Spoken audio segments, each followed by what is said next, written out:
പല വിദ്യാർത്ഥികളും ചോദിക്കുന്ന സംശയമാണ്, ഞങ്ങളുടെ റിസൾട്ട് വന്നപ്പോൾ നോക്കാൻ പറ്റിയില്ല, ചില തിരക്ക് കാരണം. പിന്നീട് യൂണിവേഴ്സിറ്റി സൈറ്റിൽ എക്സാമിനേഷൻ റിസൾട്ട്സ് നോക്കുമ്പോൾ കാണാനില്ല എന്ന്. സാധാരണഗതിയിൽ പരീക്ഷാ ഭവനിലെ എക്സാമിനേഷൻ റിസൾട്ട്സ് ഏകദേശം ഒരു മാസത്തിനടുത്തേക്കാണ് ഉണ്ടാവാറുള്ളൂ.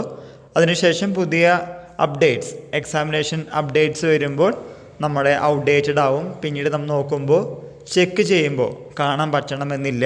ഇങ്ങനെ വരുമ്പോൾ നിങ്ങൾ ചെയ്യേണ്ടത് സ്റ്റുഡൻറ്റ് പോർട്ടൽ ലോഗിൻ ചെയ്യുക.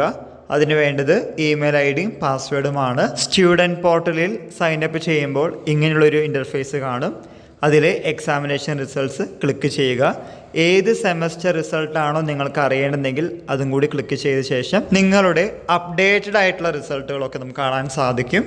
ഒരു കാര്യം കൂടി വിദ്യാർത്ഥികളോട് പറയാനുണ്ട്. ഈയിടെയായിട്ട് മോഡറേഷൻ ഇല്ല എന്ന് പറയുന്നുണ്ടെങ്കിലും ജനറൽ മോഡറേഷൻ്റെ ഭാഗമായി എഴുതിയ സെമസ്റ്റർ പരീക്ഷയിൽ ഏതെങ്കിലും വിഷയത്തിൽ തോച്ചിട്ടുണ്ടെങ്കിൽ, സപ്ലിമെൻ്റ് ഉണ്ടെങ്കിൽ ഇടയ്ക്ക് സ്റ്റുഡൻറ്റ് പോർട്ടൽ വഴി നോക്കുകയാണെങ്കിൽ ചിലപ്പോൾ നിങ്ങളുടെ റിസൾട്ട് മാറ്റം വന്നേക്കാം. തോറ്റ വിഷയം ജയിച്ചിട്ടുണ്ടാവാം. അപ്പോൾ അതുകൊണ്ട് വീണ്ടും പരീക്ഷ എഴുതേണ്ടതായിട്ട് വരില്ല. അതുകൊണ്ട് എപ്പോഴും സ്റ്റുഡൻറ്റ് പോർട്ടലിൻ്റെ മെയിൽ ഐ ഡിയും പാസ്വേഡും ഓർത്ത് വെച്ചിരിക്കുന്നത് നല്ലതാണ്. ഇക്കാര്യങ്ങൾ മനസ്സിലാക്കി മുന്നോട്ട് പോവുക. ആർക്കെങ്കിലും മുൻപത്തെ റിസൾട്ടുകൾ അറിയണമെങ്കിൽ ഇക്കാര്യം പ്രയോജനപ്പെടുത്തുക. എല്ലാവർക്കും ഒരിക്കൽ കൂടി നന്ദി, നമസ്കാരം.